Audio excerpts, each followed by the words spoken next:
केरल के कोट्टा में तेज बारिश की वजह से भारी तबाही हुई। शहर के कई इलाकों में मूसलाधार बारिश की वजह से बाढ़ जैसे हालात बन गए। बारिश से बर्बादी का मंजर देखिए। यहाँ सड़कें दरिया में तब्दील हो गई। घरों में बारिश के पानी ने डेरा डाल दिया। शहर के कई इलाकों का संपर्क टूट गया। चारों तरफ जलभराव से लोगों की मुश्किलें बढ़ गईं। आम जनजीवन प्रभावित हो गया और लोग अपने घरों में रहने को मजबूर हो गए। जिधर नजर उठाकर देखिए सिर्फ और सिर्फ सैलाब नजर आया। आसमानी आफत की वजह से जल प्रलय जैसा माहौल बन गया। स्थानीय लोगों को खाने पीने की भी दिक्कतों का सामना करना पड़ा। मतलब ये कि हिमाचल प्रदेश, जम्मू कश्मीर, राजस्थान और पश्चिम बंगाल समेत कई राज्यों में बारिश ने परेशानियां बढ़ा दी। बड़े बड़े शहरों में लोगों के सामने मुसीबतों का पहाड़ खड़ा होना हर साल की घटना बन गया, जिसके लिए इससे पहले भी कुछ हैरान करने वाली रिपोर्ट सामने आ चुकी है। दावा यह है कि देश के बड़े शहरों में बरसाती पानी की निकासी का सिस्टम बेहद कमजोर पड़ चुका है, जिसकी दो बड़ी वजह हैं, जिनमें पहला तो है बारिश के पैटर्न में हुआ बदलाव और दूसरा है शहरों की बनावट में हुए बड़े बदलाव। दावा यह है कि शहरों में कंक्रीट का इस्तेमाल इतने बड़े पैमाने पर हो रहा है जिससे पानी की निकासी का रास्ता केवल नाले ही रह गए। पहले बरसाती पानी का बहता बहुत बड़ा हिस्सा जमीन के नीचे चला जाता था, जिससे अंडरग्राउंड वाटर यानी जमीन के नीचे के पानी का स्तर भी बढ़ता था। लेकिन अब शहरों में बढ़ रहे कंक्रीट के इस्तेमाल की वजह से पानी जमीन के नीचे नहीं जा पा रहा। दावा यह है कि देश के कई बड़े शहरों में भूमिगत जल का स्तर गिरने के पीछे ये एक बड़ी वजह है। हालात यह है कि बारिश पहले से ज्यादा हो रही है। शहर बारिश के मौसम में कई बार पानी से बेहाल होने लगे हैं, लेकिन फिर भी जमीन के नीचे के पानी का स्तर लगातार गिर रहा है।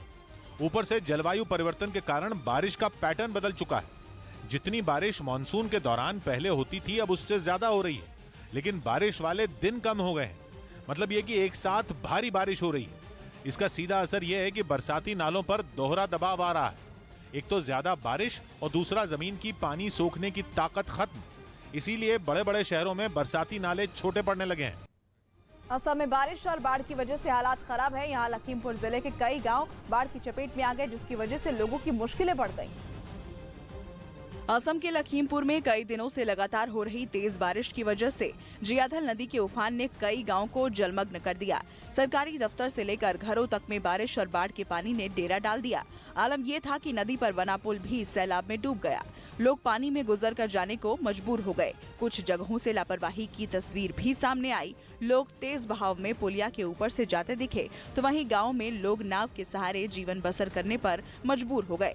जिले के दर्जनों गांव बाढ़ के पानी में डूब गए, जिससे हजारों लोग प्रभावित हुए। बादलों से बर्बादी केवल भारत में नहीं हो रही, पड़ोसी देश पाकिस्तान में भी बारिश ने बाढ़ जैसे हालात बनाए हुए हैं। पाकिस्तान का बलूचिस्तान बाढ़ से सबसे ज्यादा बेहाल। वहां बीते कुछ दिनों से जारी बारिश रुकने का नाम ही नहीं ले रही, जिसके बाद वहां सैलाब ने ऐसा कहर मचाया कि अब तक 124 लोगों की जान उसमें चली गई। कुछ जगहों पर तो मटमैले पानी ने ऐसी तबाही मचाई कि गांव के गांव मिट गए। जिन जगहों पर कभी घर हुआ करते थे वहां मलबे का ढेर लग गया। वहां के एक इलाके से आई तस्वीर में लोग तबाह हो चुके अपने घरों से बचा कुचा सामान इकट्ठा करते दिखे। इस वक्त हमारे सूरत हाल खराब है, हमारे पास कोई इंतजाम। वहां कुछ जगहों पर तो हालात इतने खराब हो गए कि रेस्क्यू का जिम्मा सेना को संभालना पड़ा। सेना के जवान नाव की मदद से लोगों को बाढ़ में डूब चुके गांवों से निकालते नजर आए, तो वहीं हेलीकॉप्टर से उन जगहों तक खाने पीने की चीजें पहुंचाई गई जहां बाढ़ की वजह से लोग फंसे हुए थे। कर्नाटक के दक्षिण कन्नड़ में मूसलाधार बारिश कहर ढा रहा है। तेज बारिश में घर की दीवार गिर गई। मलबे में दबने की वजह से 2 नाबालिगों की मौत हो गई, जबकि कुछ लोगों के घायल होने की भी खबर है। इस घटना की जानकारी मिलते ही प्रशासनिक अधिकारी मौके पर पहुंच गए और मशीन की मदद से दीवार के मलबे को हटाया गया। उधर अफगानिस्तान की सीमा के पास ईरान की सेना और तालिबानी लड़ाकों के बीच एक बार फिर जोरदार गोलाबारी हुई। दावा किया गया कि वहां झड़प के दौरान ईरान की सेना ने टैंक से गोले बरसाए, जिसका एक वीडियो भी सामने आया। सोशल मीडिया पर शेयर किए गए वीडियो में दावा किया गया कि अफगानिस्तान के निमरोज प्रांत में ईरान की सेना ने टैंक से गोले दागे। ईरान की सेना और तालिबानी लड़ाकों के बीच हुई झड़प का एक और वीडियो सामने आया, जिसमें ईरान के कई टैंक निमरोज प्रांत के एक इलाके से जाते दिखाई दिए। दावा किया गया कि तालिबानी लड़ाकों ने भी ईरान की सेना पर जबरदस्त पलटवार किया। तालिबान के मुताबिक ईरान की तरफ से की गई गोलाबारी में उनका एक लड़ाका मारा गया, जबकि एक बुरी तरह से जख्मी हो गया। और इस झड़प के लिए ईरान ने तालिबान को ही जिम्मेदार ठहरा दिया। ईरान ने दावा किया कि तालिबान के लड़ाकों ने उसकी सीमा का उल्लंघन करने की कोशिश की थी। जिसके बाद उसकी सेना के जवानों ने पहले चेतावनी दी, लेकिन तालिबानी लड़ाकों ने उस चेतावनी को नजरअंदाज कर दिया। ईरान की एक न्यूज एजेंसी ने दावा किया कि तालिबानी लड़ाके ईरान के सबसे बड़े प्रांत सिस्तान और बलूचिस्तान के हिरमंड इलाके में घुस आए थे। दावा किया गया कि वहां तालिबानी लड़ाकों ने एक दीवार के ऊपर झंडा लगाने की कोशिश की। ईरान के मुताबिक उनकी सेना ने वो दीवार तस्करों को रोकने के लिए बनाई थी, लेकिन तालिबान ने उसे गलती से सीमा रेखा की दीवार समझ लिया। ईरान के मुताबिक तालिबान को रोकने की बहुत कोशिश की गई, लेकिन दावा है कि इन्होंने वहां से वापस जाने की जगह ईरान के सैनिकों पर फायरिंग शुरू कर दी। उधर तालिबान ने सीमा पर हुई झड़प का ठीकरा ईरान के ऊपर फोड़ दिया और दावा किया कि पहले ईरान की तरफ से तालिबान पर टैंकों से गोले दागे गए, इसके बाद ही उनके लड़ाकों ने फायरिंग की।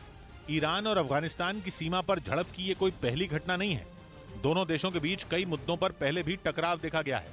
कुछ दिन पहले ही तालिबान ने ईरान में शरण लिए अफगानी नागरिकों पर जुल्म होने का आरोप लगाते हुए धमकी दी थी।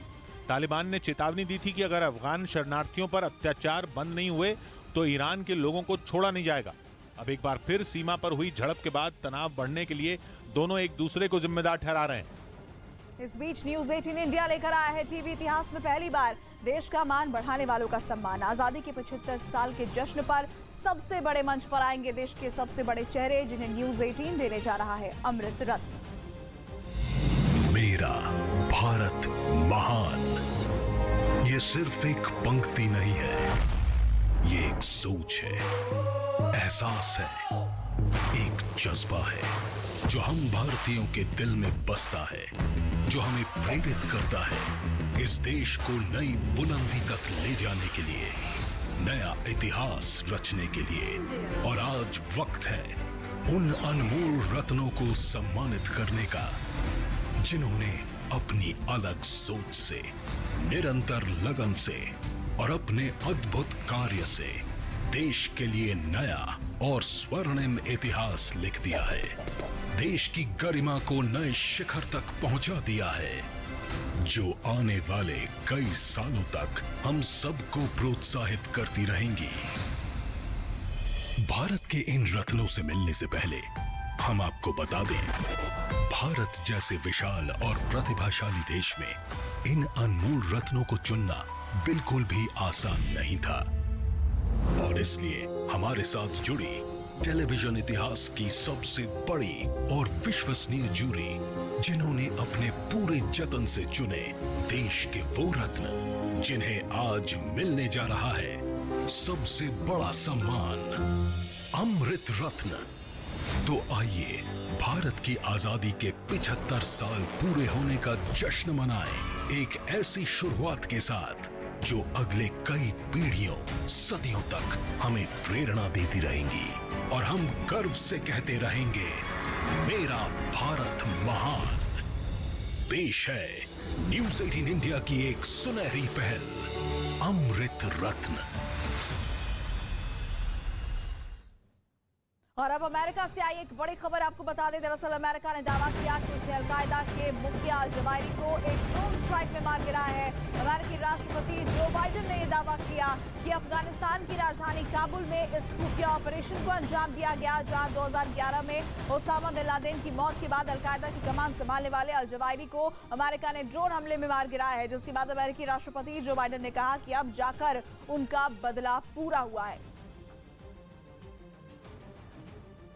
Yesterday, at my direction, the United States successfully concluded an airstrike in Kabul, Afghanistan, that killed the emir of Al-Qaeda, Ayman al-Zawahiri. You know, Zawahiri was bin Laden's leader. तो अमेरिका के वर्ल्ड ट्रेड टावर पर हुए हमले के mastermind Osama bin Laden को America ने पाकिस्तान के एबटाबाद में 2011 में मारा और फिर उसकी जगह लेने वाले अल-जवाहिरी को आज ड्रोन हमले में खत्म कर दिया गया, जिसकी जानकारी अमेरिकी राष्ट्रपति जो बाइडेन ने दी और उन्होंने कहा कि अब जाकर लोगों को न्याय मिला है, अब जाकर अमेरिका का बदला पूरा हुआ है।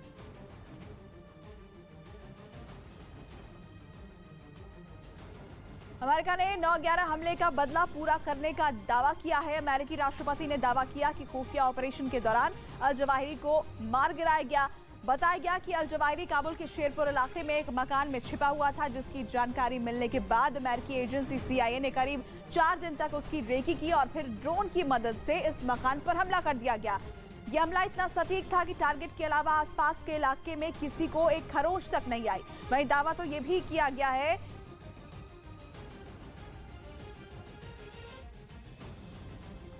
तो आपको बता दें कि न्यूज 18 इंडिया के पास उस घर की एक्सक्लूसिव तस्वीरें भी आ चुकी है, जहां मौत के चंद मिनट पहले तक अल जवाहिरी अपनी खैर मना रहा था।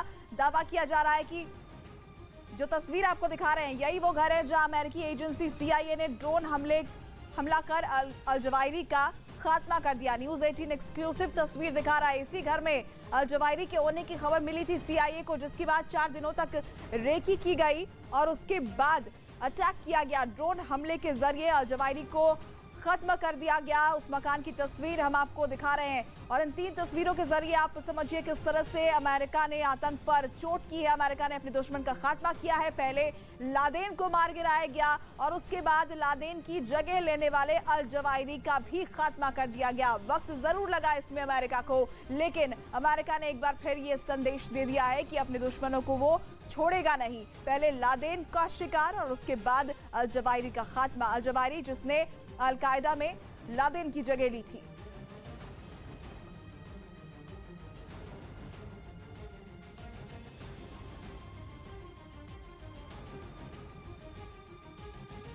और चलिए अब आपको समझाते हैं अमेरिका ने कहां-कहां दुनिया के मोस्ट वांटेड को ढेर किया है। एक एक करके आपको बताते हैं। देखिए, सबसे पहले 2 मई 2011 में एबटाबाद में आपको बता दें कि अमेरिकी फौज के विशेष बल के एक दस्ते ने यहां पर पाकिस्तान के खैबर पख्तूनख्वा में जाकर एबटाबाद शहर में दुनिया के मोस्ट वांटेड आतंकी ओसामा बिन लादेन को ढेर कर दिया था। और इसके बाद यहां से आपको इस जगह से आपको लिए चलते हैं दूसरी जगह पर। यह जगह है अफगानिस्तान के काबुल में, जहां पर एक मकान की बालकनी में खड़े अलकायदा चीफ अल जवाहिरी को अमेरिकी ड्रोन ने यहां पर निशाना बनाया और उसे ढेर कर दिया गया। युद्ध शुरू होने के बाद पहली बार यूक्रेन का अनाज से भरा एक जहाज ओदेसा से रवाना हुआ। बताया जा रहा है कि हजारों टन अनाज लेकर रवाना हुए इस जहाज की मंजिल लेबनान है, लेकिन उससे पहले यह तुर्की के शहर इस्तांबुल में रुकेगा, जहां उसकी जांच होगी। लेकिन यूक्रेन के इस जहाज का युद्ध के बीच रवाना होना खास अहमियत रखता है, क्योंकि जंग छिड़ने के करीब 5 महीने बाद यूक्रेन का पहला जहाज अनाज लेकर रवाना हुआ। दुनिया भर में बड़े पैमाने पर यूक्रेन अनाज का निर्यात करता है। यही वजह रही कि युद्ध की शुरुआत में ही रूस ने काला सागर में बारूदी सुरंग बिछा दी, ताकि यूक्रेन के जहाज पानी में उतर ही न पाए।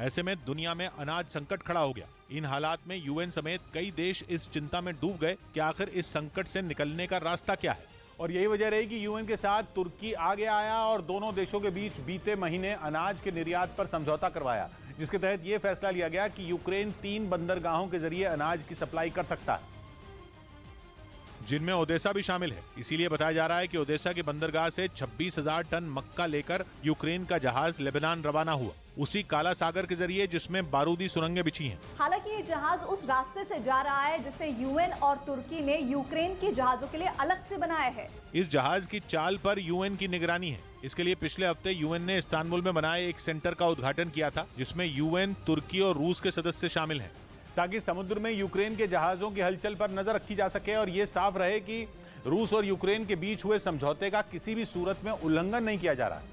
हालांकि जंग के बीच लेबनान जा रहे यूक्रेन के इस जहाज ने लोगों में उम्मीद की किरण जगा दी कि युद्ध पर जल्द ही विराम लग सकता है। लेकिन पिछले महीने जब रूस और यूक्रेन के बीच अनाज के निर्यात पर यह समझौता हुआ था, उसके कुछ ही घंटों बाद रूस ने ओदेसा की बंदरगाह पर मिसाइलें दाग दी थी और ये साफ कर दिया था कि इस समझौते का मतलब ये नहीं कि वो यूक्रेन के खिलाफ अपने इस स्पेशल अभियान से अपने पैर खींच रहा है। रूस लगातार यूक्रेन के पूर्वी और दक्षिणी हिस्से पर हमले बोल रहा है, लेकिन यूक्रेन का ये जहाज जैसे ही लेबनान के लिए रवाना हुआ, इसने दुनिया के लोगों में नई तरंगे पैदा कर दी और उनमें जंग के थमने और दुनिया को अनाज संकट से बाहर निकालने की उम्मीद जगा दी। इस जहाज के रवाना होने से एक हफ्ता पहले ज़ेलेंस्की ओदेसा पहुंचे थे, जहां उनके साथ 7 अलग अलग देशों के राजदूत भी गए थे। उन्होंने वहां जाकर उन जहाजों का मुआयना किया था जिनमें अनाज को भरा जा रहा था। आंकड़ों के मुताबिक यूक्रेन सालाना दुनिया को करीब 4.5 करोड़ टन गेहूं निर्यात करता है और यही वजह है कि दुनिया को अनाज सप्लाई करने के मामले में वो बड़ी भूमिका अदा करता है।